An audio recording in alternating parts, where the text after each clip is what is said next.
Hello, everybody, and welcome to NuWhoZone Dinosaurs in a Spaceship.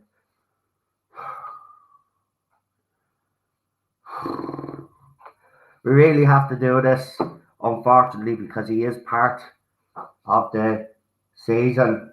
But there was a documentary there, and like straight away, the first few seconds pissing me off. Oh, dinosaurs in space!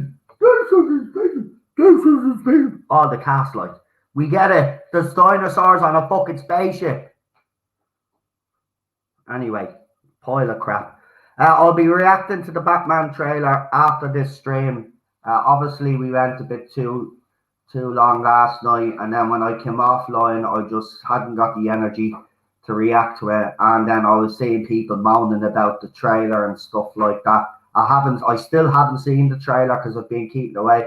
But again, I'm just sick and tired. Like, overwhelmingly, it seems that this trailer has done well with people, right? But there's certain people out there, actually, I would say the same people are giving out about the trailer, right? I get it. You don't like Robert Pattinson, right? As Batman because you can't get over the fact he was in Twilight, right?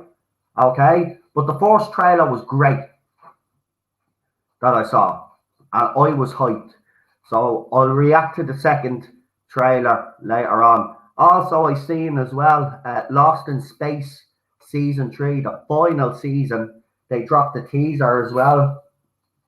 I only got to watch it last night. I can't wait. The teaser didn't give too much away, but the teaser it blew me away. I got goosebumps. I can't wait because I love the new version of Lost in Space, as you all know. It's not woke in space. I'm sick of this fucking shite. Will you stop? It's not woke in space. Have you watched the show? Are you listening to other people out there?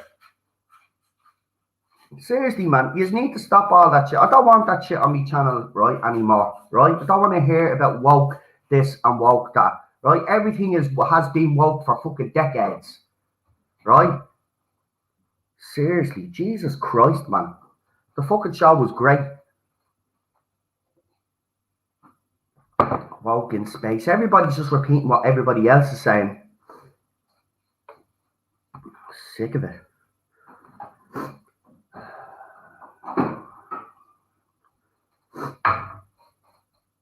It's like that Squid Game. Boy, everybody loves it because it happens to be an Asian program, right? And people are saying, oh, well, it's non-woke. Well, that's because they're a bunch of racists, right? There's no diversity in it because they're racists, right? So, like, don't be giving me that crap. Anyway, let's get this show on the road because we're here for a stupid fucking episode of Doctor Who that nobody likes, but let's see how bad it actually really is. So let's bring on our guests before I lose the plot completely. We've got Queen Charlotte. Welcome. I was going to say, you're saying this now before we've watched the episode. Saying what? That you don't want to lose the plot, and we've yet to watch a Chibnall episode.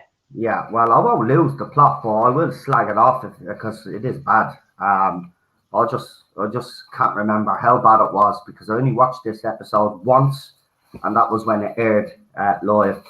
Oh, it's an interesting watch because.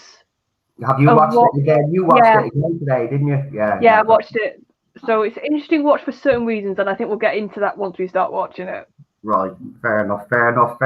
Maybe, you see, this is the thing, though. People's opinions seem to change quite a lot because of the. Oh, it's a bad interesting though, and I think once we get into it, you'll see what I'm getting at. All right, no problem. I look forward to hearing your points of view as we're watching along. Let's bring on our next guest. It's the one and only real super doctor. Hey Noel, how you doing? Not too bad. Nice to have you on board. We've got the one and only PD Rich. Hey. PD just sounds like he just wants to crawl. We can watch it, but you're not gonna like it. I don't think we do like it. Well, we have to do it. Until Power of 3 will be coming up. I actually prefer Power of 3. even though the resolution is a bit naff, Power 3 is not actually a bad story. No, see, I like the first 10 minutes and then I get bored to death with that one. I change my mind when we watch it. But no, that Lost in Space trailer looks fucking awesome. What? Lost in Space Series 3 looks fucking awesome. I know it does. I'm sick. It was a bit progressive in the first season, but they explained everything in the second season. Of course they did. Well, look at the old one, because I've been watching the old one. Right? Oh, God, it's about as wooden as... the old one. Wooden as Jonathan Frakes, the old one. As well. It's got strong women in it. You know, Mrs. Robinson and fucking, what's her name? Penny. And what's the other? They're all strong women. Sister, I always get confused. Penny and fucking whatever. Yeah. But in the old one, like, it's very progressive. They get their own lead stories in that as well. I don't get it, man. Everything was woke, right? The only problem is that nowadays it seems to be the main theme of everything. But I'm sick and tired of for the wrong reason. Right? It's brilliant. Yeah, we seem to be explains why the characters are the way they are. They explain why John Robinson is the way he is. He was working for the army and stuff like that, and he never really wanted to go home because him and his wife were having problems. It made sense, like. See, this is the thing, if it's explained, you know, I don't mind. It's the same with Chucky. I've seen people get out about the fact that there was a toxic father in it. Well, did you not watch the rest of the episode? Because literally Chucky takes the piss out of a little girl in it. He rips apart the girl on fucking stage and makes it over and makes her run off the bleeding stage, grabs her phone and starts reading her private messages. Seriously, man. Honestly, if you're really paying attention to Squid Game, it has woke moments. Yeah. We're becoming paranoid. We're becoming paranoid and woke now. I think that's the problem. That's what it is. Everything the fandom menace is inverting. We're going to everything that's a little bit progressive. Woke! It's coming for us! It's going to get us! I can already predict that when RTD's era comes along now, they're not going to be happy. And even the people that like this forced run the show are going to complain. Because it's 2021 and people just moan for the sake of moan and watch. They'll be saying that he's woke. Well, he was woke before, so that, you know what I mean? He was progressive prediction that I don't like. That's why I'm going mad. Right? I love Lost in Space. I love the original. I think the original is deadly. I've been binge watching that, as you all know. I've been even putting up little posts to show people that I've been watching. I watched the black and white episodes, and now I've gotten into the color episodes. And that show was great. And then when I heard you wait for series 3. You wait for series 3, mate. You get the John Williams score. Yeah. John Williams starts scoring it. It's like, wow. but seriously, that teaser, I watched it last night. Yeah, I literally got shivers going through my body watching it. It looked deadly. Will Robinson was there talking. So the Jupiter has crashed on this fucking planet. It looks bleeding deadly, and the robots. Right? His robot he has, but then his robots, his species, his race or whatever, there seems to be going to be a big epic battle and all, and stuff. They're all on this planet. Yeah, I'm telling you, man, it's gonna be. I've enjoyed it. Right, let's bring him on. It's Mr. Woke himself, Alpha Omega. Wokey pants. So now Lee is not coming on. Lee told us already that yesterday that he wouldn't be because he'd be too busy. You won't be seeing him for a couple of weeks until Town Called Mercy. So he's gonna disappear for a while because he's got stuff to do anyway. And he'll be back for Town Called Mercy. He'll probably be back for that one. Yeah. So we'll see. I like the Batman trailer. I won't spoil it, but it took me by surprise. Yeah, lots of people. I do like the Batman trailer. I haven't watched it myself, so when I watch it, I'll judge it for myself. But I've already seen people moan. Jeremy Grigg was worshipping it. I was like, wow. Evening, viewers. So there we go. Oh, Alpha's alive. That's a good sign. So that's the thing. Like, you know, I'm just, you know, they just look. It's just it's the sake of moaning for moaning now. I haven't seen the Batman trailer myself. I mightn't like it, but I did like the first one. I thought it was interesting. A lot of people, the majority of people that have seen the trailer think it's brilliant. There's a small minority out there that will just not like whatever is produced because it has Robert Pattinson in it, because of the comments that he made. They're judging. See, that's what they're judging on, right? They're not judging the trailer on its merits. They're not judging the trailer any other way, right? Because Patterson came out and said that he wasn't going to buff up and he made some other comments, right? That's what they're thinking while they're watching the trailer. And then when they watch the trailer, they're being, you know what I mean? Their judgment is being clouded. You didn't see the second, right? Yeah, they're judging on the controversy, not on the movie. Seconds aren't. It's so wow, that's good. I'm gonna have to write it down. Do we really need another Batman film, though? Movie. But this one is different. This movie is going to be more detective-based. So we're going to get... This is what Batman fans have actually wanted. They wanted a more detective-style noir story, you know? And that's what we're supposed to be getting. No, that's why the animated series was so good, because it was more like a detective story. Yeah. So this is what they're doing with this Batman.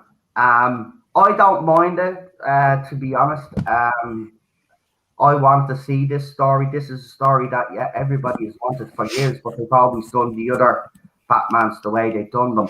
But we'll see how it goes. Look, if this movie ends up being a success, apparently there will be a sequel to it. So just wait and see. Then you have the Flash movie, you'll have Michael Keaton's Batman, and you'll have Ben Affleck's Batman in that movie as well. Actually, looking at one of the scenes in there, I don't know, but it looks like that Ben Affleck's Batman might actually die in that movie, because you see his headgear smashed on the ground in a still that I seen. So maybe Ben Affleck's Batman dies in that movie. So we'll have to wait and see. Once Michael Keaton's Batman comes out of it unscathed, I don't really care, and then give him another movie. Give him the Batman Beyond movie that we've always wanted as well. Give us a live action version of Batman Beyond, and then I'll be happy. The reason why they keep doing Batman movies, Lee, is because for the simple fact is that Batman is the most popular character that they have. And he's a lot easier to write for than Superman and some of the other characters they have. Exactly. So that's why they're doing it. Now, I will agree on one aspect that I think it is a bit soon after the Justice League movie and all of that to start introducing the new Batman. I would have waited a few more years, but look, it's something they wanted to do. When the Batman trailer came out, the first one, I was blown away. I wasn't expecting it. But even then, you were like, "Oh, emo Batman! Why has he got dark circles around his eyes?"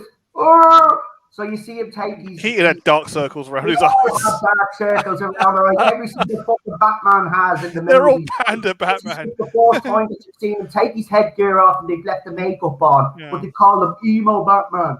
Shut up. No, you'd make a great Batman. You don't need the makeup, mate. No makeup necessary. I don't need the makeup. I'm going to buy you a Batman cow. I'm Batman. I'm Batman. Where's the trigger? Where's the trigger? You will die. I'm the Batman. Yeah. Where's the trigger? What'd you say that name? Right. Let's get into this. Stupid fucking episode. So if everybody in the chat is ready, please press one. We're all ready. Patterson would have made an excellent Nightwing. Even the Batmobile looks more like Nightwing's muscle car from the comics. Yeah, that's fair enough. That's fair enough. I'm not gonna complain if you think he makes a better Nightwing. But of course, listen, Chris, you've only seen two trailers, mate. You haven't seen the movie yet. So, you know, the movie might surprise you. All I'd say to people is just give it a go. But people have already made up their minds, and that's what I don't like. And it'll be the same when RTD comes back with Doctor Who as well. Yeah. Some fans have already made up their minds, and they already are saying that it's going to be woke, this, that, you know, whether you haven't watched RTD. Fair enough. Right, you start exposing yourself. No, I'm just going to say this. It's not an origin story as well. What? Not an origin. The new Batman movie is not an origin story. Yeah. Thank God. Oh, every I know. new Batman movie is an We origin. don't need another origin story. We no. know how Batman's about his parents, No, etc. we know how. Yeah, his parents have been killed so many times in different ways in different Batman movies. How about Wayne Industries? How about Christian Gordon? It's yeah. Right, there's someone with interference, so just make sure our sound is down before we start, because I don't want any sound coming through. By the way, next Sunday will be the last Sunday that we'll be having New Who on Sunday. What's going to happen then is New Who and Classic Who are going to be on the same day, right? So I know it's going to be awkward for some, but I'll have to shift things around because the Tartar Zone Talks is coming back full time. Contact is going to be moved to Mondays.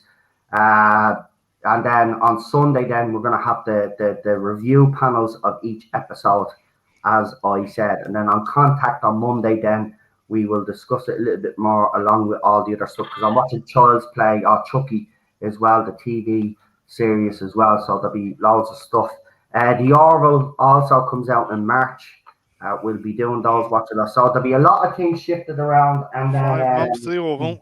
What about Rick and Morty? Rick and Morty is on Tuesdays, so Rick and Morty doesn't need to be moved. Well, here's an idea. Obviously, it's up to you, mate. But could maybe have a break from like watch-alongs while Jodie's runs.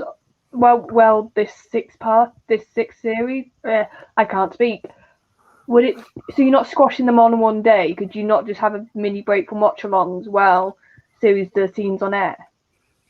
Well, you see, the thing about it is everybody likes the classic. The classic watch-alongs are doing very well. I don't want to stop them right now because we got momentum with the William Hartnell. Lots of people. Do you want to have a break from New Who then for a little bit? Well, again, we got momentum with them. Look at the views have gone up the last few weeks. I can't believe it, but the views have actually gone up the last few weeks with the New Who. So I was thinking of having a Doctor Who day where I just do the two of them on the same day. I think it's just an idea. I haven't fully decided yet. I'll take your opinion on board, and I'll sit down. I have my owl. Where is it? So I have my owl foil book. So what I'll do is I'm going to put the schedule down on this, and I'll rearrange things, see how it looks on paper, and then if it is a bit too much, then I'll obviously. That's all I'm thinking about for you, really. So I don't really want to run a robot now as it is, for fuck's sake. Jesus, I've been non-stop for these last few bleeding days, man. I'm still wrecked, and I'm a bit cranky. As you all can tell, I'm a little bit agitated right now. I'm just sick and tired. Like, I mean, I've left chats and all. I'm just sick and tired of all the negativity, man. Just leave it out. I get it. You don't like this, that, and the other. I don't need to hear it every day. And like I said, it's for your mental health. You need to do what's best for you. So yeah, exactly. Yeah. So let me see. Daniel says he's buzzing. Yeah, we're all buzzing. Rick and Morty forever and ever. 100 years, Rick and Morty. Yeah. We'll see. Now, Rick and Morty views have gone right down. We started off with 250 odd on the Force Watch Along, and ever since then they've hardly hit 50 views. And the last one where everybody was burping, we had 12 people watching, and then by the end of the stream we had one person watching because people were getting out of hand with their burping, even though I asked them to stop, and I kept continuing. So I again with the Rick and Morty one, I'm giving that a couple of more weeks to see how that goes, and if it doesn't improve, I'm going to quit the Rick and Morty ones. Actually, there'll be no point in doing them. Is the movie streams just as bad? Movie streams are just as bad. Yeah. Yeah.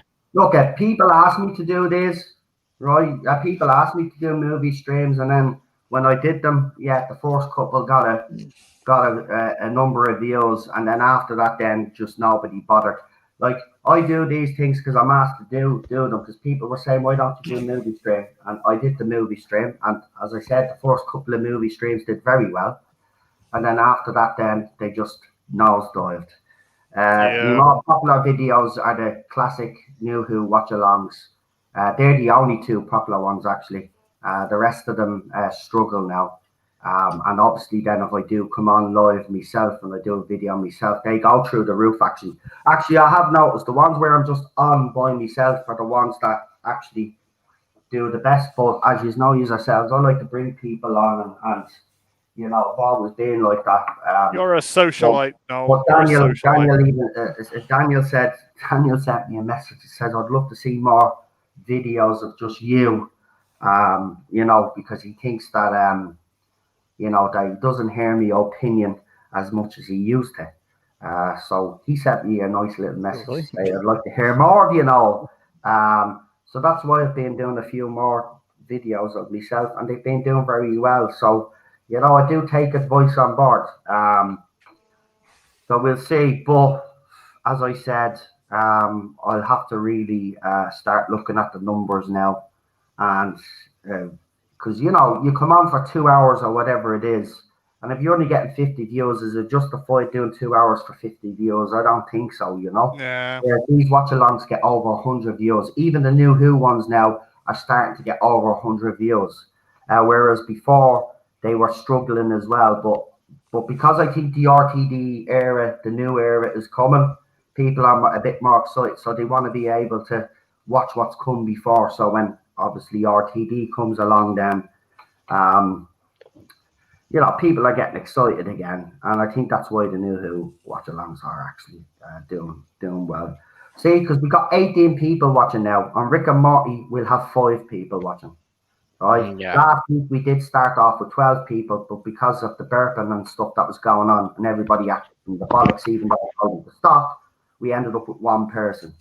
And that's another thing. And I just want to say to all my panelists as well, listen, at the end of the day, right, I just want to make one thing clear. This is my channel.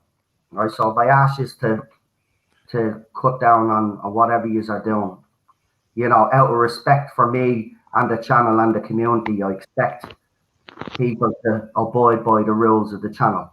So right? I don't want to start imposing rules on people when they come on, but you know, I can't keep having the carry on that's going on. I need people to be coming on here and to be, you know, we can have a laugh and a joke, and I'm all for a laugh and a joke, you know that. But when it gets too much, goes too far, and I ask you to stop, I expect you to stop. I don't expect you to keep going and laughing at me, even though I've told you 3 or 4 times to stop. That has to stop now. No, you're awesome. We care for you. Please look after. I'm all right. I'm grand. I got a bit of sleep today anyway, so I'm not too bad. Yeah, let's press 1 in the chat, will you, so we can get this. I think they did before, to be fair. So should I start the countdown? Do the countdown so we can get this rubbish. Yeah. Yeah. So 5, Yeah. 4, Yeah. 3, Yeah. 2, Yeah. 1, go. I've got a migraine already. Yeah. Egypt 1334 BC, so before Christ. Yeah. Right, why is the audio description on? I didn't ask for the audio description. Yeah, I'm sorry. This is just a blatant David Tennant copy, isn't it? Yeah. This is Madame Pompadour 2.0. Yeah. And it just doesn't suit Matt's Doctor. It really doesn't. This sort of blatant. Oh, but he plays it well. The whole awkwardness. I get the fact that I love the fact that he is awkward about it, though. You know? It just doesn't suit his Doctor. That's my point. He plays it well. I just don't think this suits Matt's Doctor. I found this place weird. It's such a mess of a story, bits and pieces. You know, it's all exaggerated. The tone doesn't have a clue what it's doing in this one. The tone. ISAHQ was a bit muckety muck. It's like even in India, they don't. You know, they don't, the runes of like civic buildings in India don't look too really Indian, if you know what I mean. Yeah. She's from Casualty, though. I recognise her. Oh. I think she was in Brookside. Yeah. She's a good actress. Yeah. I think she was already in Doctor Who previously. Anyway, I think with Christopher Eccleston. Yeah. Was she? I don't remember her in Chris's run. I think it was the Bad Wolf. It's generic Alan Quatermain copy. Oh, this character, I'm sorry. I watched this again Racist Alan today. Quatermain, yeah. And I just want, this is like, I'm sorry, this is full on Chibs showing his hatred of blokes. Yeah. I can't be This is any Voyager, other this is reason. But he is a man, but you've got to remember, he is a man from 1902. Yeah. And in 1902, whether you like it or not, they were sexist pigs. You ain't Yeah. seen I know, me, right? I'm not denying that, Noel, but he doesn't have anything more to do in the story than to be a sexist pig. Yeah, Oh, yeah. that's it. Can't say that. Sexist Alan Quatermain, yeah. If he had a bit of development by the end of the story, that you can actually say, no, you can see why he was being brought in to show, obviously, like you said, at that time period, that's what blokes were like. But being with the Doctor, being on this adventure has changed him a bit. And he doesn't. Brian now. Oh, I like Roy's dad. I do like Roy's dad. You ain't seen the big blue box, right? Peterson. Mark Williams. The Fast Show. He's one of the few good things about this story, Roy's dad. Wasted in this story, I really do. Bit wasted, yeah. Don't normally get spiders in space. See the ones on the moon? Some of the you start to see, and I said it in the chat to you, Super Doctor. Watching this again, I don't know if I'm maybe being a bit harsher because I'm seeing all the tendencies of the current run starting to show themselves in this episode. Yeah. It's getting tired at this point. Well, no, it's not that. I think you can see a lot of the Chibnall tendencies here. Yeah. That we are sort of have come to loathe in his run. That's what I'm saying. Because look at this. How many characters are on screen right now? Too many, yeah. There's just too many. Yeah. It's left to Rory to tell his dad what's going on. Yeah. Yeah. And even too many like characters introduced, no character development, no nothing. It's just been, it's just been written, and they've just been pushed right through. It's like I do like Brian. Yeah, I know there was no character development. We never seen him really before now, but I did like him in the episode. Rory's dad is a good. He's a good part of it. He is, and I would have liked to have seen him in more episodes actually after this. Brian's getting his coat. God, I love Mark William in the Fast Show. Yeah, but even this, like the Doctor saying, "No, I've got a gang." It made me think of Flaming Fam. Do you know? Yeah, it gets a bit Torchwood or Scooby Doo. Yeah, doesn't suit it.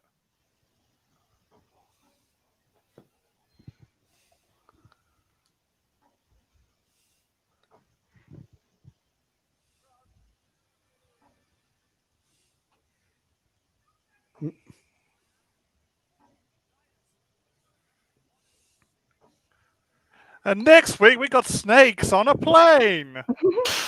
And now we've got a frog in a seat. Yeah, a frog on a seat. That's the previous time. No. Chin balls on a spaceship. American openings.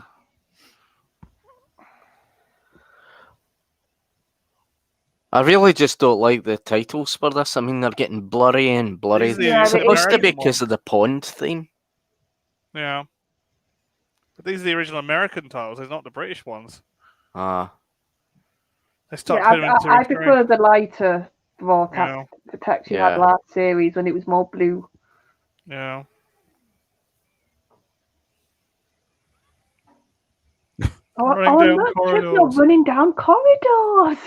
He always complains about that, doesn't he? And he always does it. Nice lighting. Oh, I know. The set's nice. I'll give the episode this. I like this set. I do.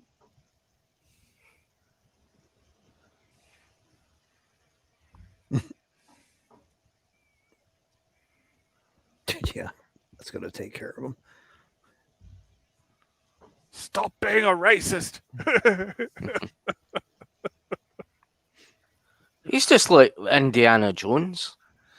He's just like racist Alan Quatermain. That's what it is. Yeah. Like I said, I completely Racist of understand the lost the art. argument of look at the time period he's from, but he's Yeah. got no redeeming qualities. And I'm No. sorry, it just comes across as Chibnall man hating. It Yeah. really does. Yeah. Well, that's a template. Well, you've got to remember, it's a apparently template the for story bigotry, that's what it isn't is. Chibnall's anyway. He plagiarised that, or the BBC plagiarised Yeah. it. But Yeah. this is not, again, this They is do Chris that. Chibnall for you, right? He steals other people's ideas like he did for the RTD and Stephen Moffat for his 2 seasons so far, right? And it looks like his last season, Series 13, is a rip-off of Patrick Troughton's The War Games in some ways. Yeah. So, With a bit of trial mixed in. yeah, with a bit of trial thrown in there and other, yeah. So it's bits and pieces of different fucking Pandora areas opens. that he's thrown into. He should have Series just stuck 14. to But that's Torchwood. what he Yeah. does. He doesn't. He hasn't got an original idea of his own. What happens is he sees an idea that someone's done, and then he thinks to himself, "Oh, hold on, I could do something different with that.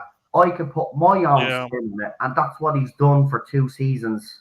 Yeah. The only thing that's been different Paul Douglas and Anderson. Yeah. that has worked for me is these Dalek stories, because they are new stories. So when he actually does tell a newer story and isn't plagiarizing or stealing ideas, Cardiff again.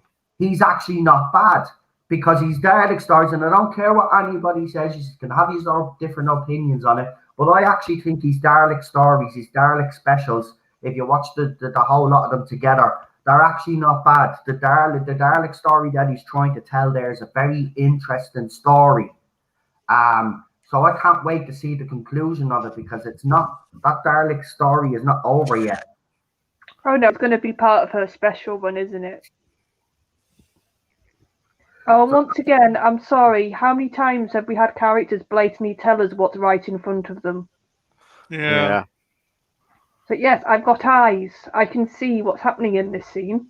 I hate it when I explain something that's obvious.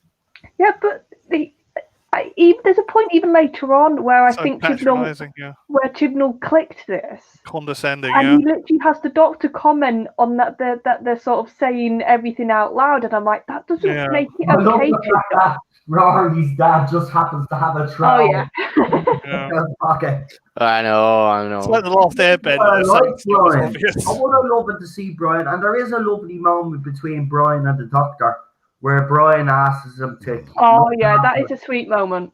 Yeah.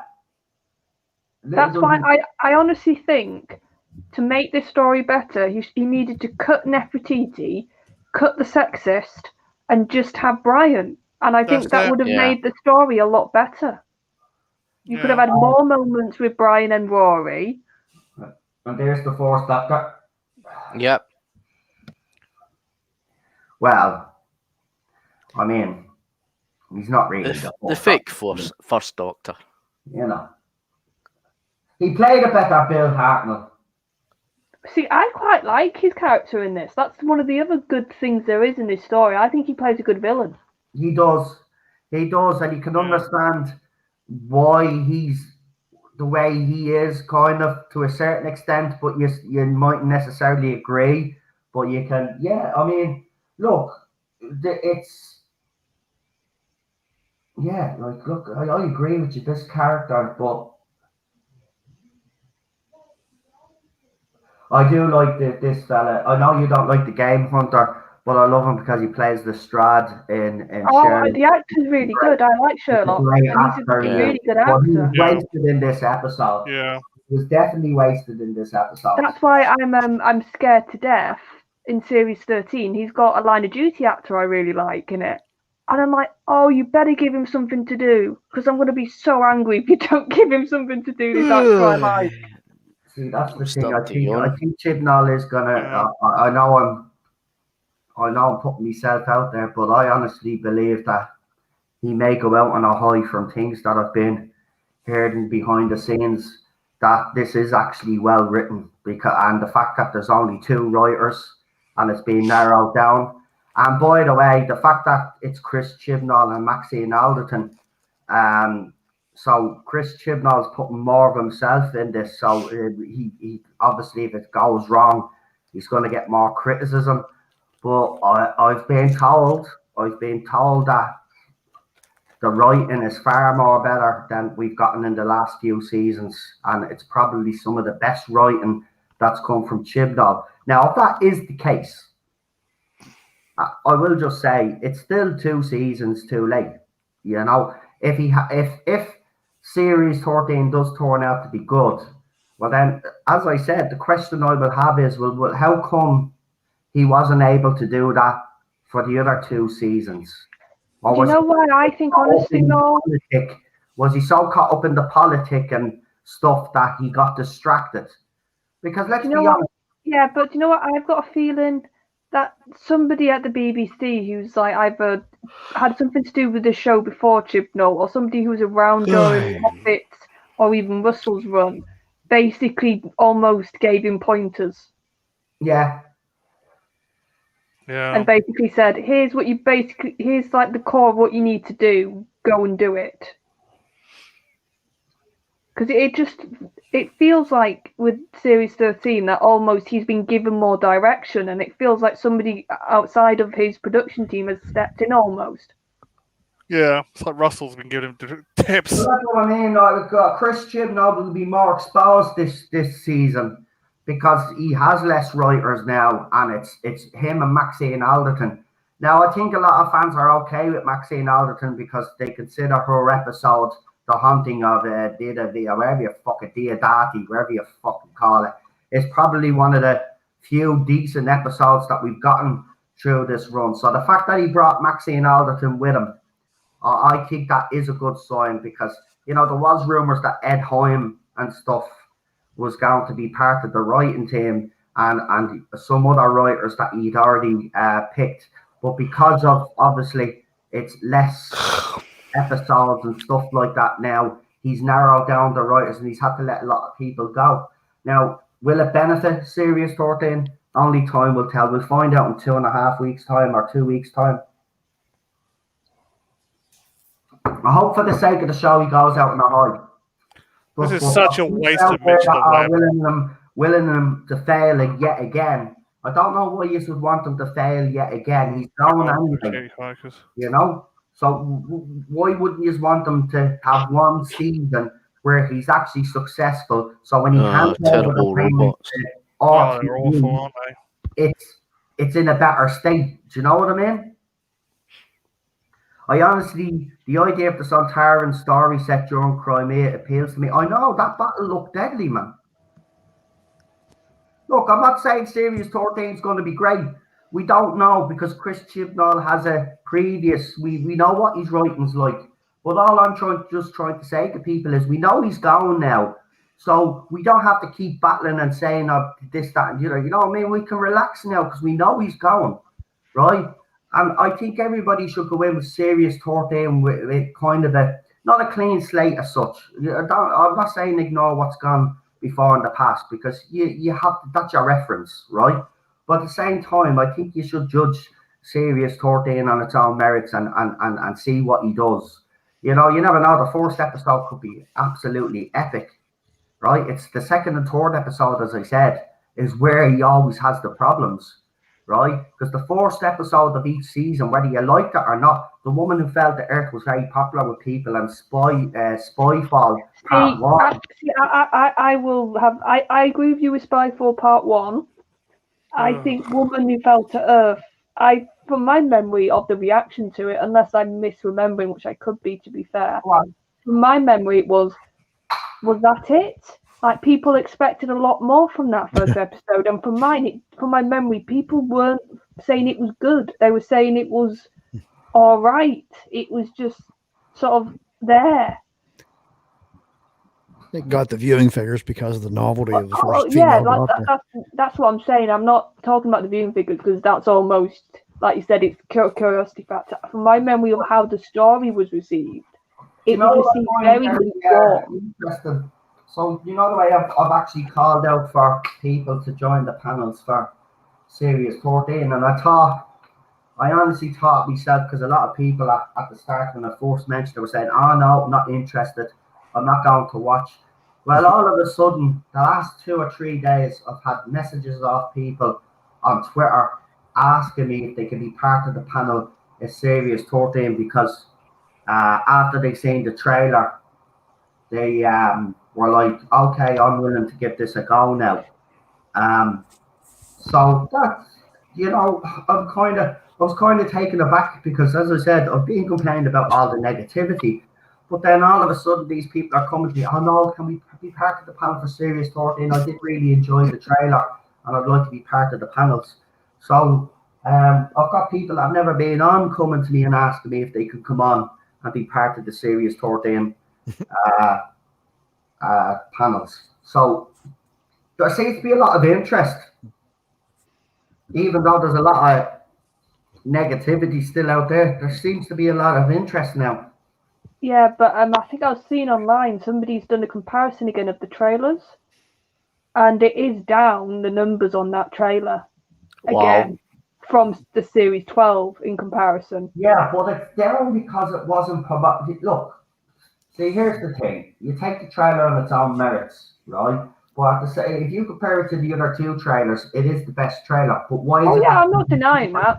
You're right. Why has it got the lowest numbers? But I can explain that to you. The reason why it's got the lowest numbers is because it was poorly promoted. That's the thing. There's still some people out there that probably don't even realise that Doctor Who is coming back at the end of the month because it has been so poorly promoted. So that's why I think that little teaser trailer has actually god awful. Yeah. But if you look at it on Facebook, it's done very well on Facebook. Right, take us to your leader. It's done very well on Twitter. The only platform that the trailer is not doing well on is the official BBC site and the official Doctor Who YouTube channel. So, on Twitter, as I said, it's got, at the last time I checked, I had over 130,000 views. Now, Ballstreck did make the point, and I will mention this to be fair. He did say that the trailer was on autoplay, so maybe that isn't 130,000 people watching, but it's still though, even if it is on autoplay, you still have to go in to the video. You know what I mean? So I think 130,000 people have actually watched. I don't know how much it's. I'll tell you now, actually, while we're watching this. And the only reason why we're bringing up Chris Chibnall, because this is a Chris Chibnall episode, so if everybody's wondering why we're bringing that up, it's because this is a Chris Chibnall episode. So and this isn't a good episode we're watching, folks. So it's the first Doctor. No, it's not. Yeah. No, he's a great Bill Hartnell. I never really. Oh, I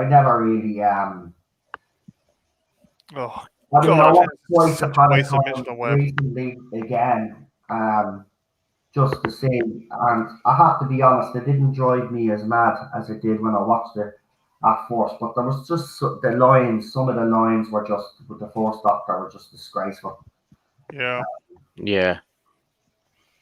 See, I do think this is a good villain because he really gets under the Doctor's skin, and I think whenever a villain can do that, they're doing the job. Because you see, like, a lot of the sort of the darkness in Matt when he clicks what he's done basically to the ship. You can see that really gets the Doctor's back up. Yeah. It's just too exaggerated, too messy of a plot for me. Yeah, This too plot crowded is all as over well. the place.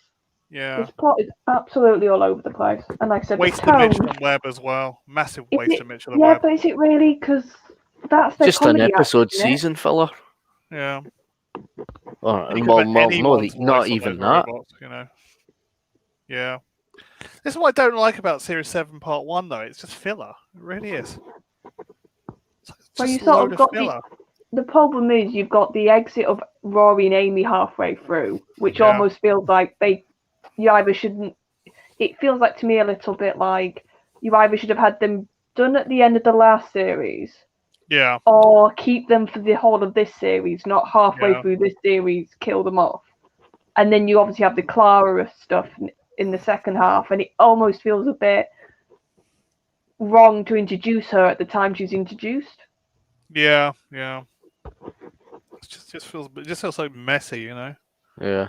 Look how young Bradley is there. Yeah. I know. David Bradley. Young, doesn't he? Yep.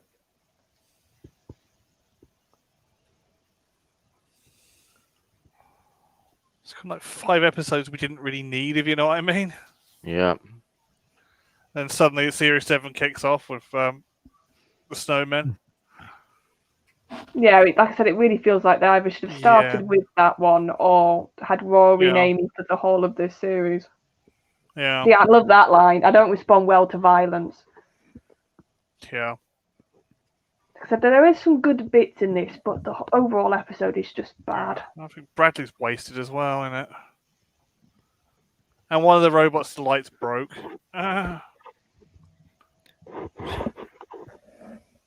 Life partner robot.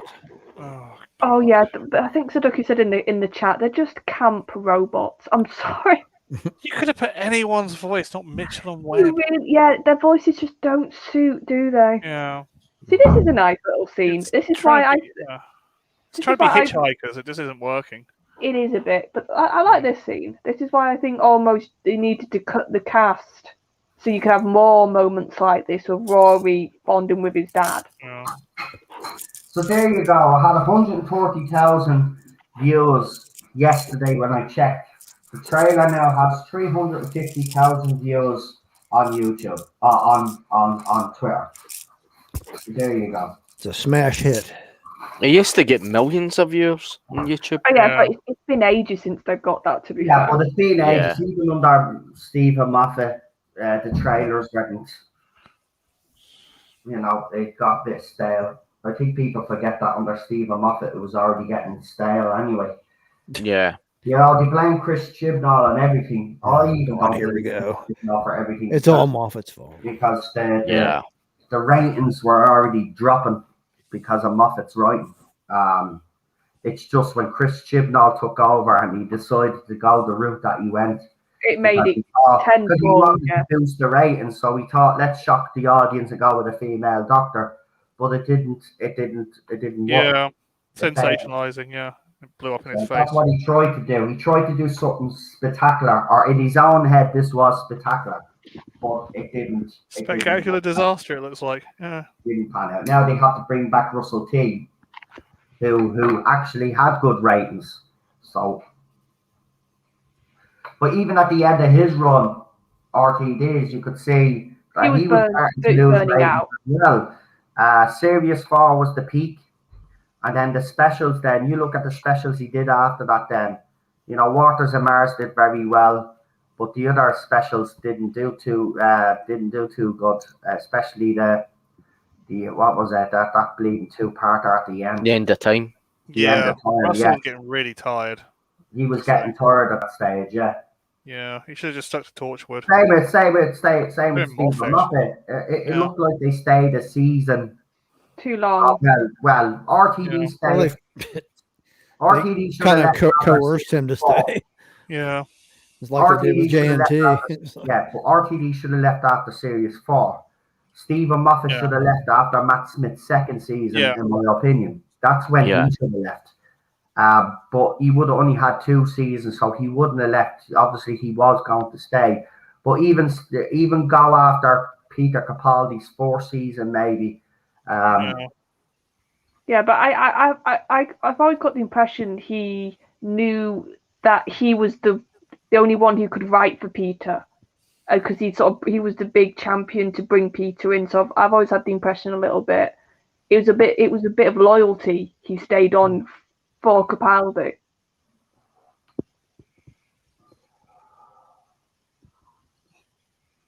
God, yeah. Chuckle, twiddle my mustache. Yeah. Matt's good in this, though. Matt's great, but it's like, Dave, I just feel sorry for Bradley in this one. He's a great actor, and he's just a mustache twirling villain, 2-dimensional mustache twirler. Chuckle! I killed everyone! Ha ha!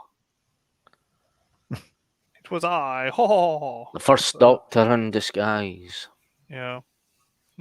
First Doctor who went too malevolent, whatever it is. Still can't pronounce that word. Write it, but I just can't pronounce it. That's the one.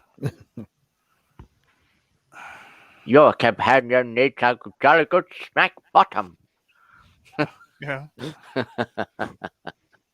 How dare you? How dare you all? Yeah, but you can understand the first Doctor by being that because he was hanging around in the 60s.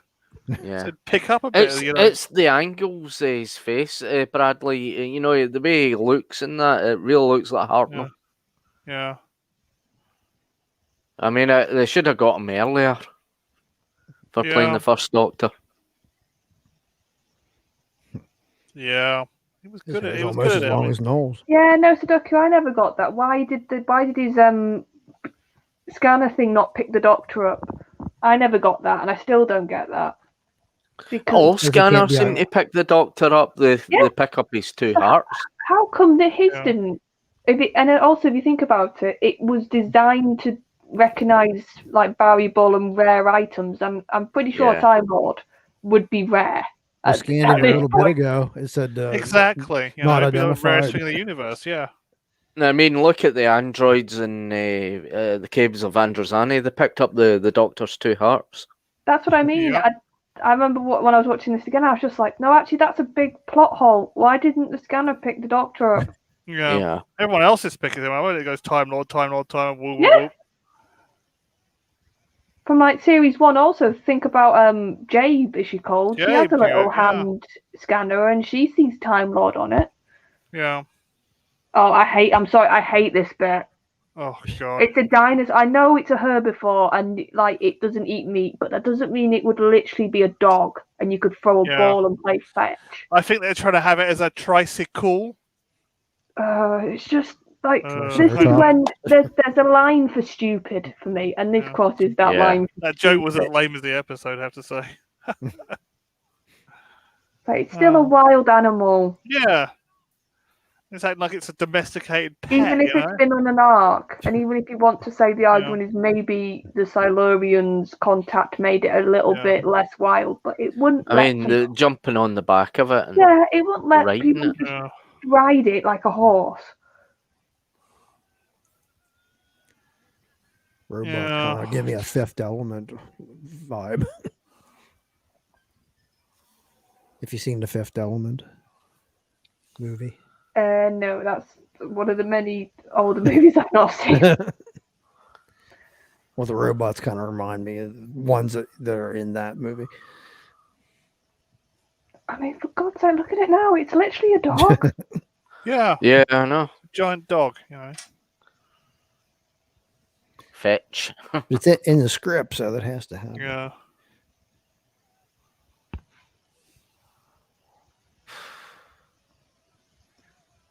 Pathetic. Oh my god, it's a stereotypical ISA. Oh no, and folks, here's our next little Chibnall trait we love, countdown. Yay! Countdown, yay! From the stereotypical International Space Agency. All the women's in charge. Yeah. Well, it's not that. When you saw the command center, it looked like it was a set for a Bollywood production. Like, what? It's like... What? Would it Just not because be they're in a bit India doesn't mean more they're in a Taj personal Mahal. It's like... You go into any command center in any part of the world, they're all going to look roughly the same. It's just going to be the signage is going to be different in different language. It looks like a bloody... What do you call it? It's like a Bollywood set. Yeah. Oh, just a no. Oh. Should have just had a window with Delhi in the background. Oh, and this got on my nerves. Are you his queen? It's like, God, Chibnall, these lines. Oh. So I get it. You like to show you're a little good feminist. You don't have to be this obvious about it. Yeah, he was progressive back here. Oh yeah, you can see it. Such a progressive. Really rubbish. Yeah. Like, It's funny though, his Torchwood writing's not bad, but it's this Doctor Who writing's terrible. I think it's only the Silurian episode was any good. I don't think he's got the imagination capacity for writing a Doctor Who episode. I really don't. He's got the imagination for Torchwood, the dark grittiness, but he hasn't got the imagination for Doctor Who. Because think about it, the stuff he did before, which got any acclaim, was crime, wasn't it? Crime drama. Crime, and Torchwood is a bit crime-like. So that's what Chibnall can do. He can do that type, not sci-fi, not fantasy, not anything that requires imagination. His What'd he Torchwood say stuff all is a those years ago? masterstroke. Go on, sorry, What'd he say about Pip and Jane's writing could have been better? Yeah. He can't do family entertainment. He can't do sci-fi, pure sci-fi, or pure science fantasy. It's just has to be gritty crime. You two robots, just shut up. Oh, I hate it. I think it's such a waste of Mitchell and Webb. Such a waste. Well, but this was the start of the trend in Who of let's get random comedy actors. Yeah, and just put them into Buckley, episodes. Well, like I said, to be fair, if we are being fair, Moffat did a bit of that with some of his comedy actors. He just put them into his episodes without a lot of seeming thought. Chandy. I have to say that I'm not a big fan of Jason Buckley at the best of times, so there we go. To be fair, he was the least of the issues in that episode for me, though. Yeah, I think the whole episode had issues. There's bigger ones than just him. Yeah, I think that half the episode, 90% of the episode. Oh, the fire and the fan made me laugh.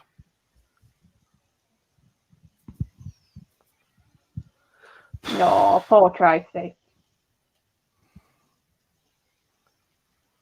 This is what I mean by tone. Like, think about what this was like at the beginning, how jokey this episode was. Now it's dull and miserable. Now we're having an innocent dinosaur be shot and killed.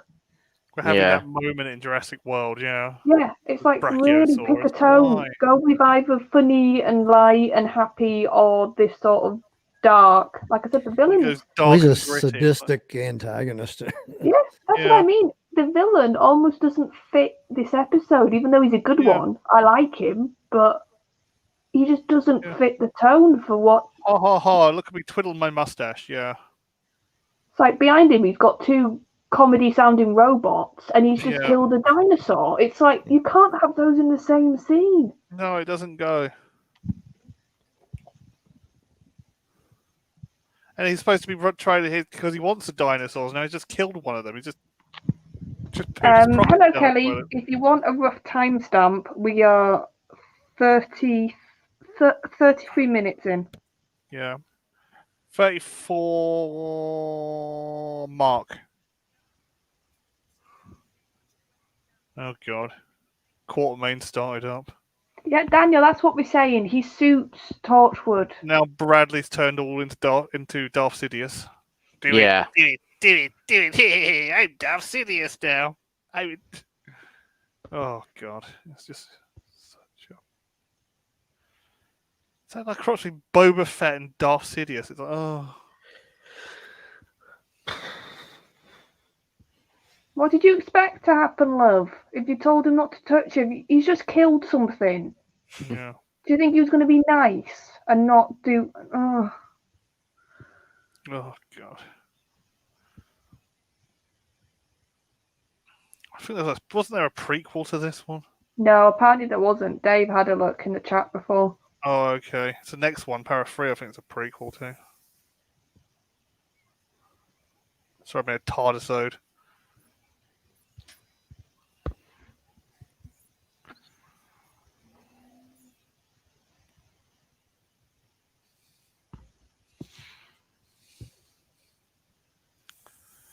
I wonder if the missiles are going to have little minarets on them. Yeah, it's too exaggerated for me. Yeah, and no plot to this we've got whatsoever. Something even more stupid in a couple of minutes. Yeah. It's like so stereotypical, and it's like these are supposed to be the criminal's supposed to be progressive. It's like, oh, but no, he's not. Why you? Shoot another dinosaur. Yeah. Another one.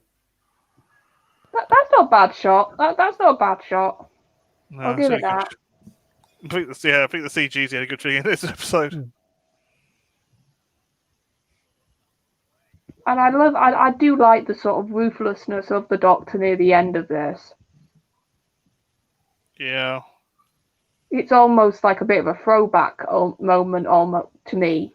That he's getting like a classic Doctor almost, that sort of I'm going to just leave you to die, and that's what he does. You just want the gun to shout racist comments when he shoots it, don't you?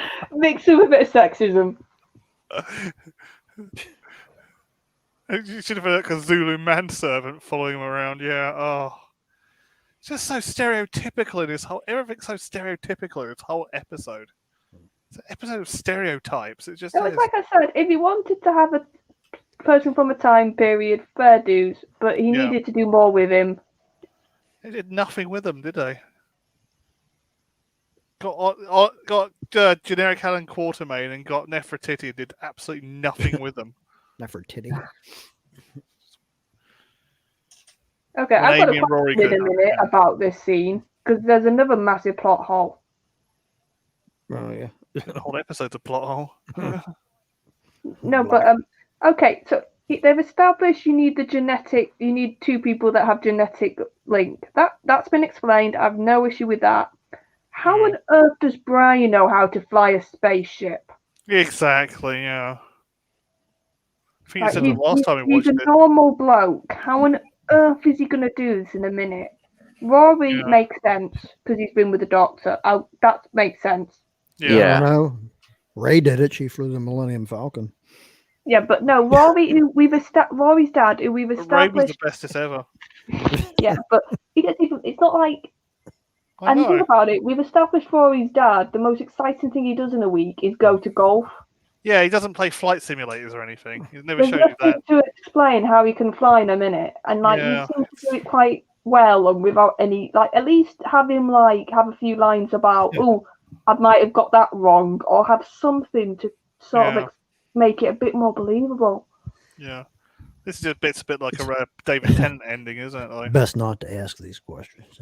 Yeah. And then he just disappears. Yeah, you never see Brian again. That's a sweet little moment. At least Amy and the Doctor get a nice little moment. But she's a bit useless in this episode. She doesn't do much. I did realise that Rory and Amy aren't that great in this episode. Rory has more to do than Amy because of his dad. It's the first time ever. Amy's just sort of there to have a few comments about how she loves Nefertiti, and that's about it. Yeah, like she loves Romans. Oh, I like a good Roman. Oh, I like Nefertiti now. Yeah, it's just too tropey. I think this whole episode is just massive tropey. I mean, look at him. He's not even freaking out about having to fly this thing. Yeah. Yeah, I know. I am flying a spaceship. We're flying a spaceship. I know. Wilf wasn't in the time when he took the cannons. He was kind of freaking out. Well, he's been on the Red Dwarf, so he knows how to fly. Yeah. Yeah. I love Kelly's comment. Have you just seen it in the chat? Peterson from Red Dwarf. Yeah, I kill you, Lister. I kill you. Well, no, Kelly's. I won't read out the naughty word. I know everyone but me. I like Fear Her for all the wrong reasons, Kelly. I know everyone but me hates Fear Her, but that's Shakespearean compared to this. It really is. At least Fear Her knows it's rubbish, and it knows that, and it sort of has fun with the fact that it's rubbish. This is taking itself seriously. I think it should have been a sequel to Earthshock Territory. If it should have been Spaceships on a Dinosaur with Adric. Get my... Well, no, I'll never know if I was right. Back. Oh God, yes, because golf is somehow going to explain how you can fly this, Brian. Right? Yeah. He should have been into flight simulators or something. It's just ridiculous. Oh God, here we go. Chuckle, where's my mustache? Oh.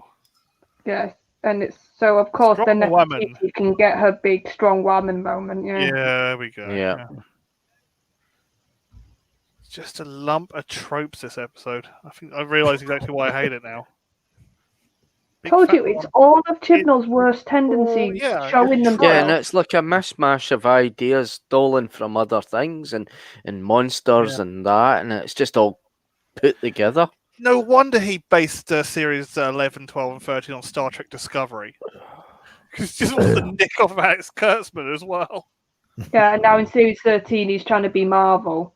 Yeah. Yeah. It doesn't work.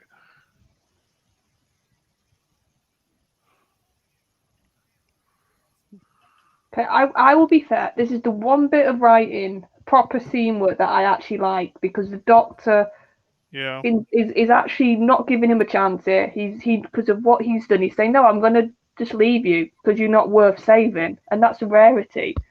Yeah. At this point with the Doctor to have that response. Yeah.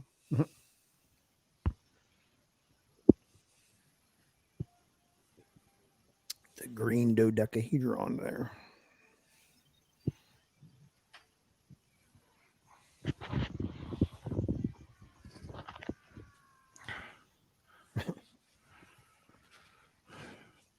Stereotypical and tropey, I think this entire episode is. Oh look, and that was off screen. That might have been something. Yeah, it would have been an interesting thing to watch, but it was off And screen. Brian sitting having his sandwiches and tea and But watching the I universe. like that moment. That's actually sweet. Yeah.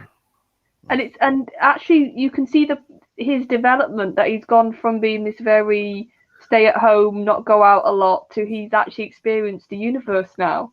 And it's a nice little circle, like the end circle to his little development. Yeah. It's just, I do. It's a nice bit. It is a nice bit of character work.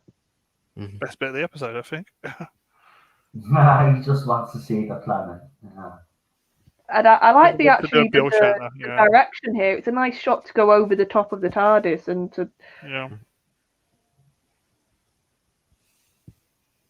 And even I love the Doctor's face in a minute, because you can see he's now clicking that I've lost them, Rory and Amy. I'm no longer like part of their family almost now. Yeah. It's a nice bit of music from the Almost People as well. Yeah. Oh, and of course he has a hookup with him, because there was time. never a moment to explain why on earth she'd give him the time of day, but now they're, of course. Yeah. I really don't know what to make a town called Mercy. I just don't know.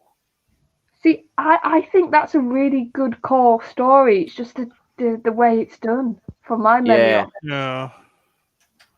I think I almost feel like A Town Called Mercy needed another draft, and it could have been a really good episode. Yeah. Well, it had Ben Browder in it, so it gives it a couple points. From Stargate and Farscape. Yeah. This is a great episode coming up. Yeah, I like this episode. Yeah, I quite like it. I know it has got its little faults, but yeah. But I like this episode. It puts the Doctor in an interesting position as well. Yeah. It does. He can't do the usual running around and save the day in this episode coming up. He actually has to almost challenge himself. Play on something from Babylon 5, though, I think.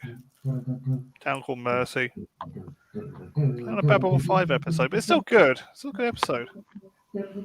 Fuck you. Right. Let's get into this. I've got a headache tablet. So who wants to be brave enough to go first? I will, and nobody else wants to. Go ahead, yeah. I'll go 5 out of 10. Ladies first. I'm not going to go into details and stuff like that. It's just a poor episode. It's not the worst episode that Chibnall has done, because I'm being honest, if you look at what he's written for series 11 and 12, I think there's worse. Yeah, Dave's right. Well, I'll give it a 5. 5 out.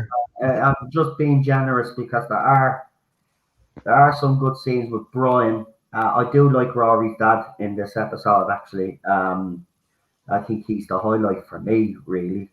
And, Rory and Amy don't really do that much in it.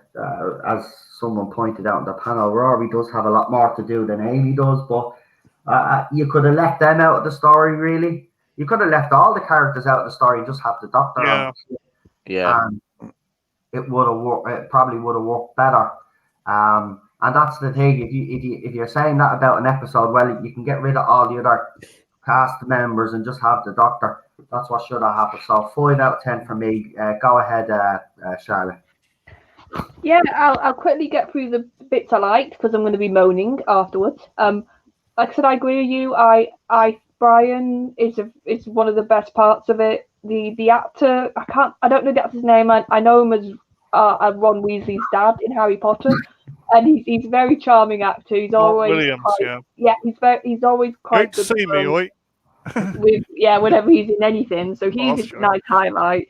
I like the sort of the side we see to the Doctor at the end, because you do see a very much a ruthlessness again, a sort of no chances type of Doctor, which you don't see a lot, especially in the more modern run. And when you do see it, it's quite a stark moment. So I like that.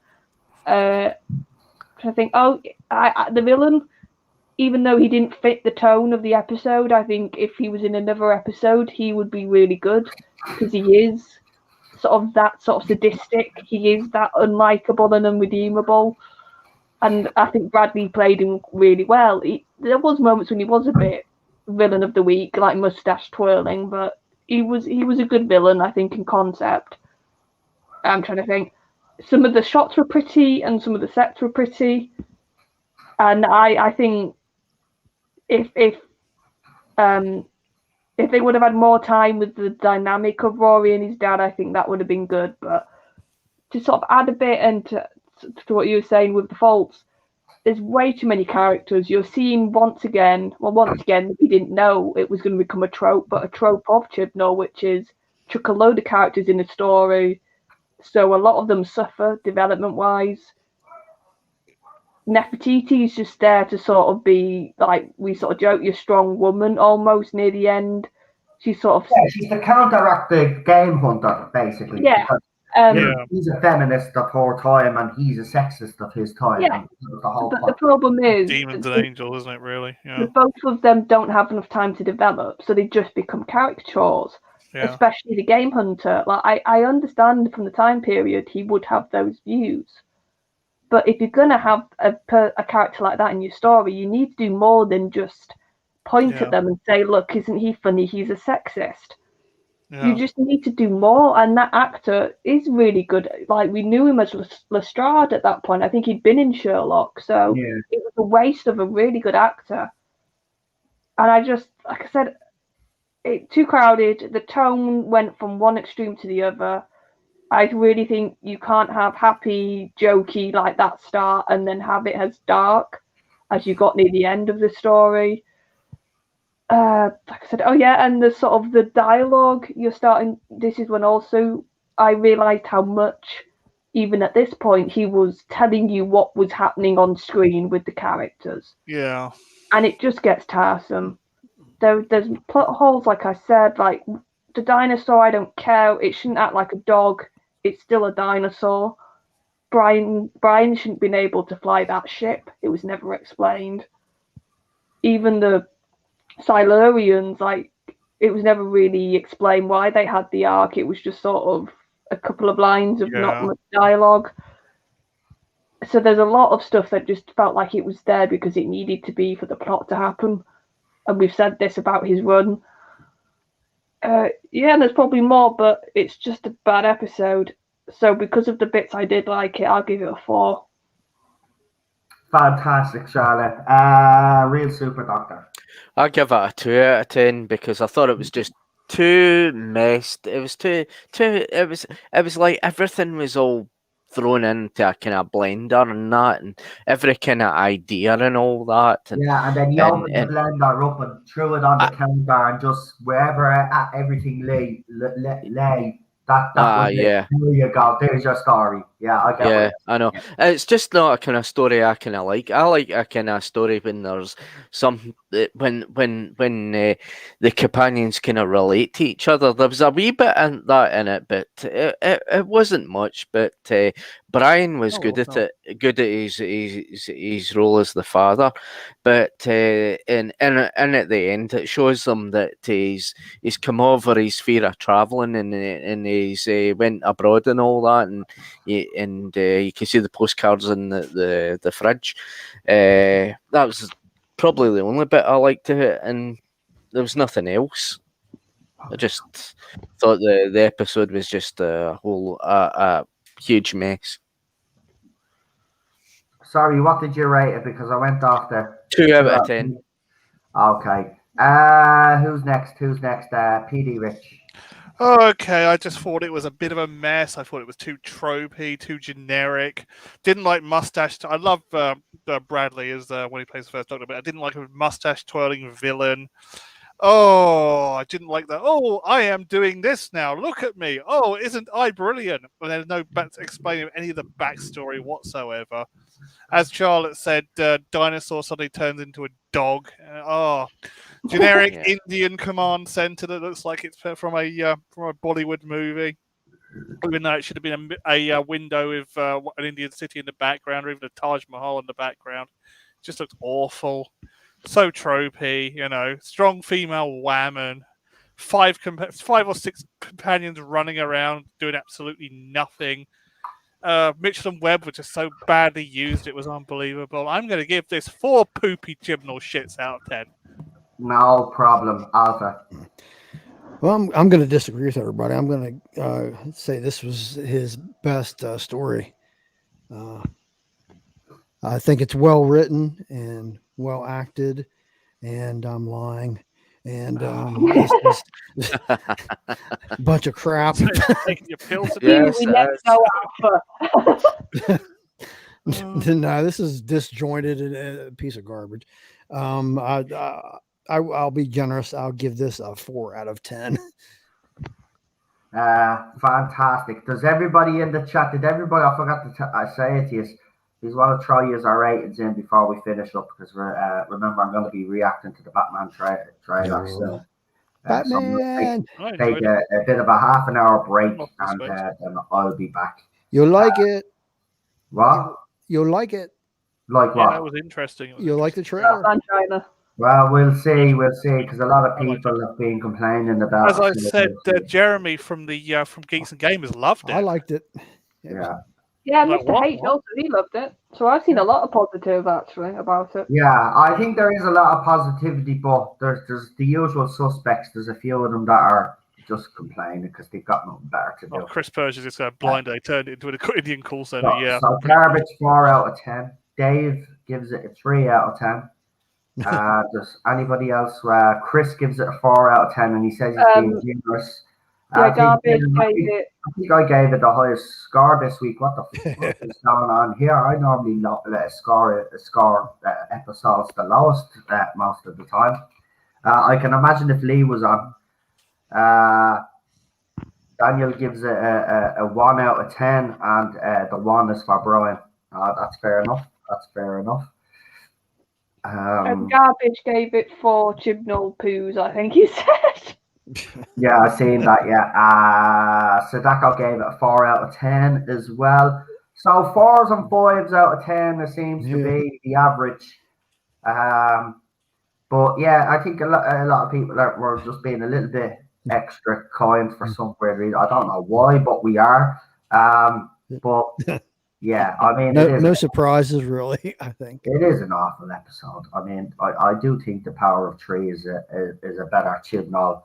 Yeah, I would agree with that. It's just nice to unit again, So we'll see when we get to that. But Town called Mercy, obviously, next week.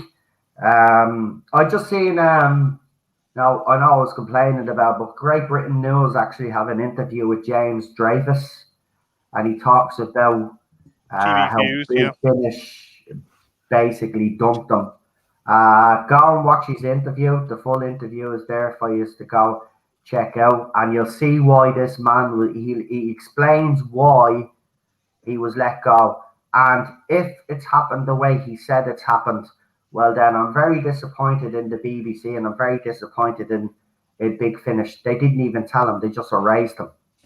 He got his agent and all to ring them up and stuff like that, and they were saying, no, everything is fine. So they were lying to him.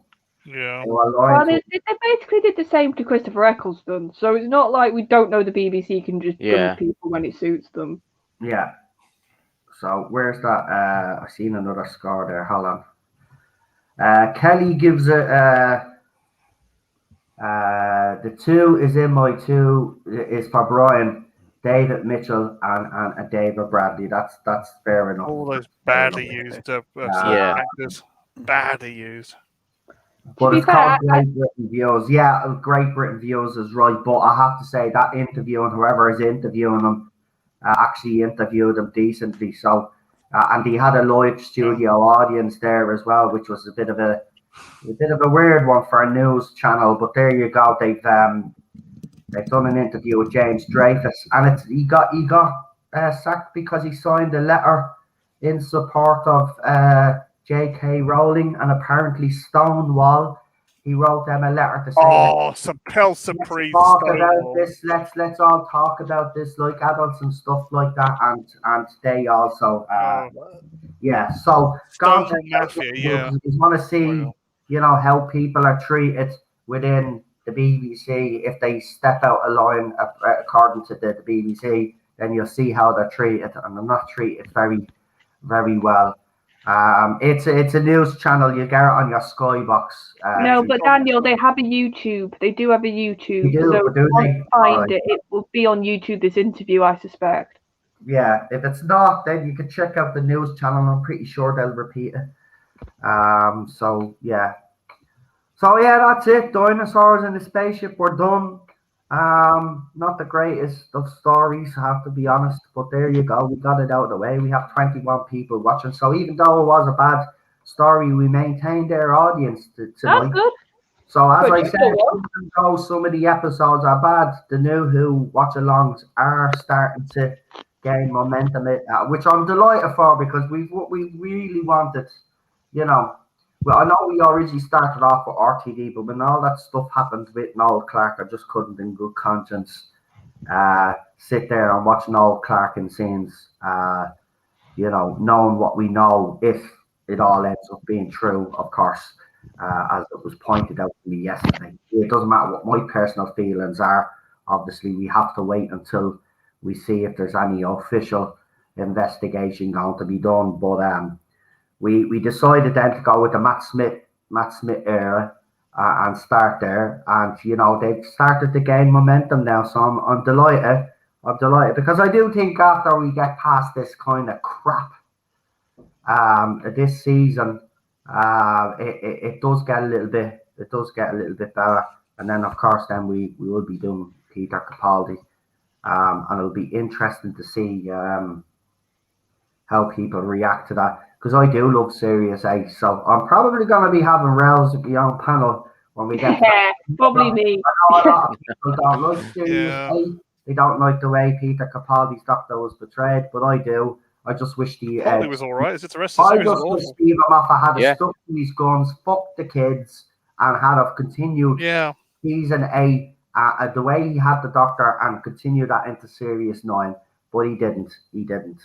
Because he lightened the tone, and I never liked that. Peter Capaldi's Doctor always needed to be harsh and That's it, Kel Lynch. I think just summed it up. Because it was echoing the first Doctor in many ways. Yeah, exactly. That's what.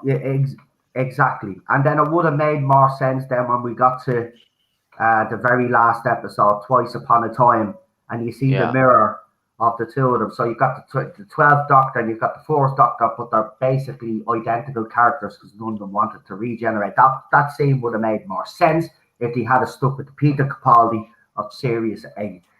So I do have my problems with Peter Capaldi's era, but I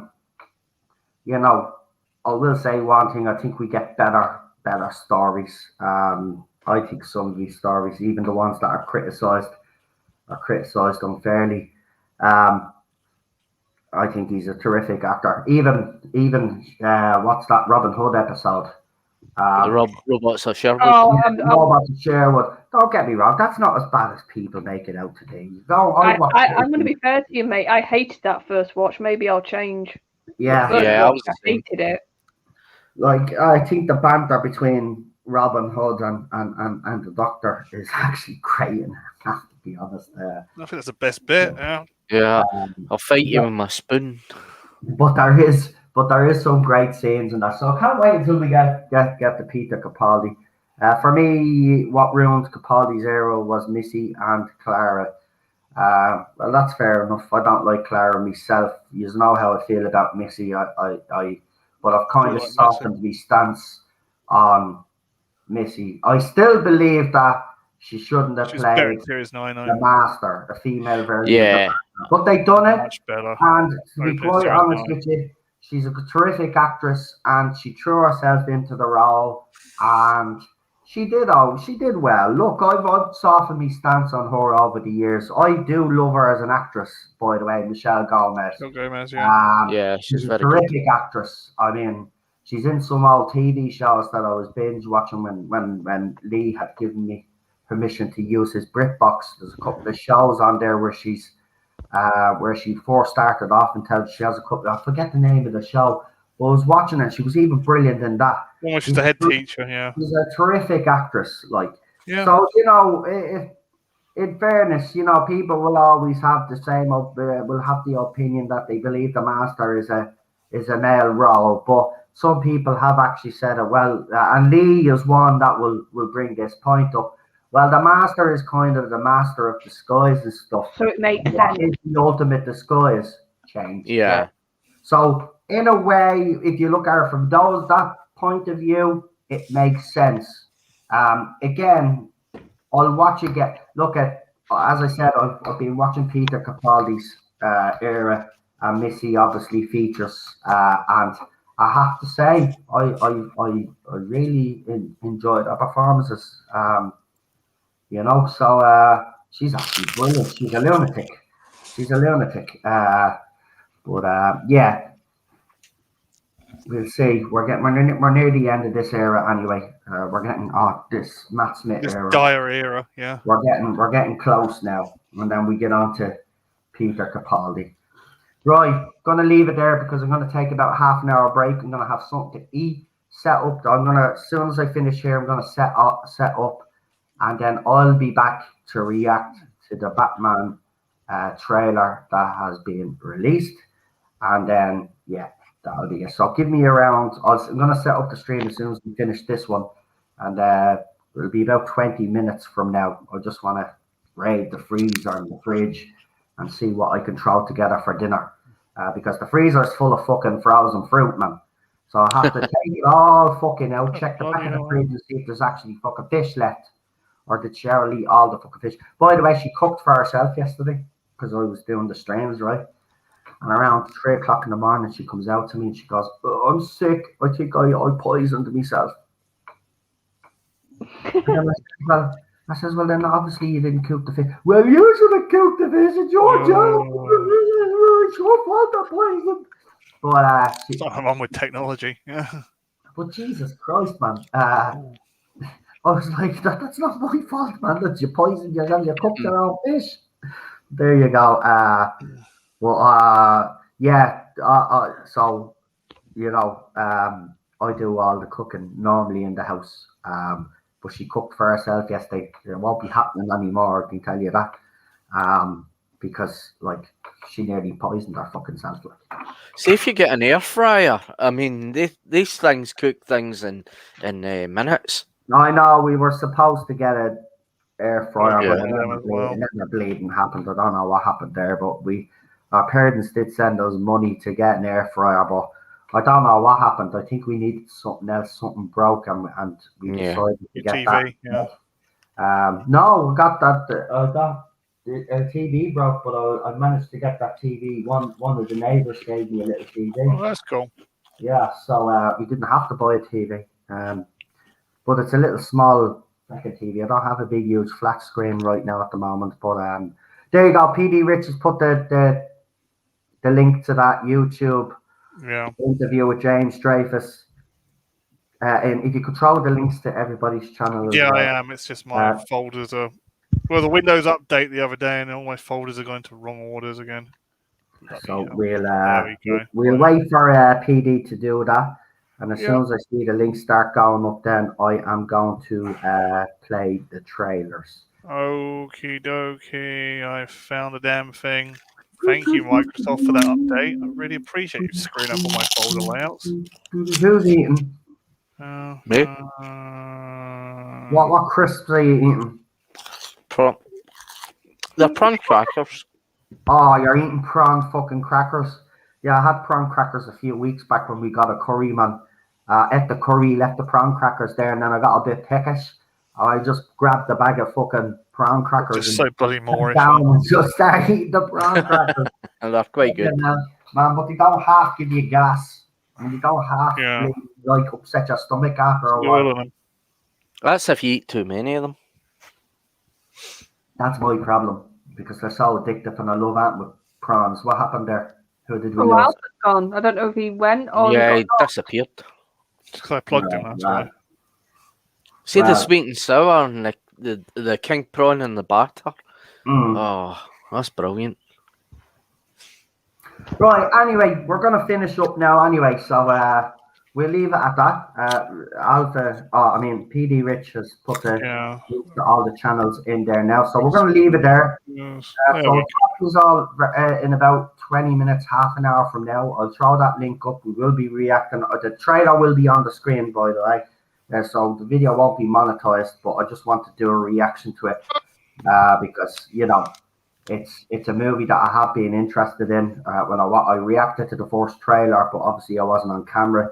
This time it'll be different now. I'll be able to react to trailers and be able to see me face when I'm reacting to this trailer. So let's hope it doesn't let me down. As I said, by looking at everybody, some of the usual suspects are on because they'll never be happy. But the majority of people that I've seen on Twitter, YouTube, and Facebook seem to be pretty positive about this Batman. I just think some people just have a hatred of Robert Pattinson, and they're letting their comments letting his comments controversy before story. Yeah, they're letting their comments blind their judgment, in my opinion. And look, you know me, I'm out straight, and I'll call people out if I think they're bullshitting. They're letting his comments actually hinder them judging this trailer on its own merits. And this is what's happening on YouTube. This is what's happening with critics. This is what's happening even in the media. You know what I mean? It needs to stop. You need to start judging all of these on their merits. I remember a time that when actors and actresses come out with some bullshit, we didn't judge them based on what they come out on. We judged them on their art, their work. But that's not the case anymore now. What happens is if an actress or an actor comes out and says they're non-binary or whatever the rubbish that they peddle, right? Then all of a sudden, I'm not watching the movie. I'm not having that to do with the movie. It's going to be crap. It's going to be shit. Right? It's like Arnold Schwarzenegger now, right? We have people, I'm never watching an Arnold movie anymore after he told us that we've no rights and all of this. So let me get this straight. So movies that you love to hear all his lives, because he's made comments all of a sudden now, you're going to stop being fans of his movies. Shut the fuck. That's what I don't like, right? I will still watch his movies because I will judge his movies based on his performance, not based on comments that he's made. And this is what's happened now. We seem to be judging things based on whatever an actor or an actress, whatever the ideology is or whatever crap that they spew out, right? Whereas they should be judging them on their work, because that's what we are. We're critics of entertainment. We're not critics of the individual person.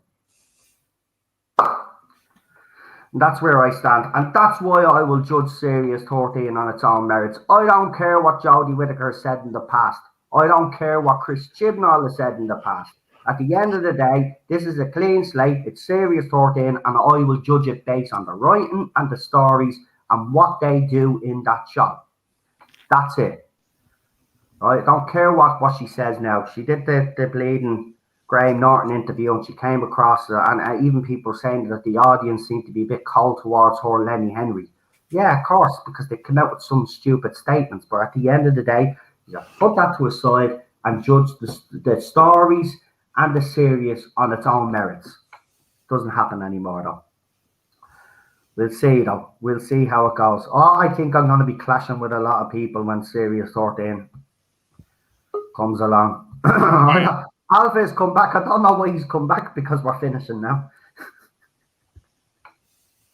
We're finishing up now, buddy. I'm not hanging on in the studio. I'm heading straight off because I've got the Batman one to do. But I'll bring you back on. But like, we were finishing up. Hello. Okay, bye. Oh, you just came out to say goodbye. Okay, bye. Right, here's the new Who trailer. Goodbye, folks. Have Goodbye. a good one. Good night. Bye. Enjoy your week, and I'll see you later anyway for the old Batman trailer. Yeah, I do love that band as well, by the way, Sadako. I love a few of their tunes as well, and she is a typical feminist, but I judge her on her music, not on her personal belief, because that's what's happening now, and it's ridiculous. But these people are blinded now. They don't see that they're actually being biased, and they're letting personal comments of celebrities judge and cloud their judgment, I should say, and change their opinions, and that's no, I'm not buying into that shit. Right, trailers. Talk to you later. Enjoy your week. Have a good one. Stay safe. Look after yourselves as usual, and I will see you during the week anyway. Have a good one. Panel, say good night. Bye. Good night. Blankety bye. See you later. Bye bye. Have a good one.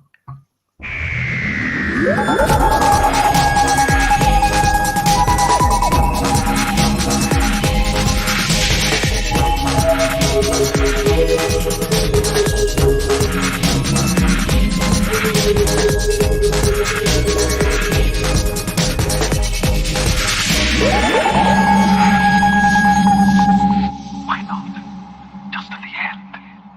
Just be kind.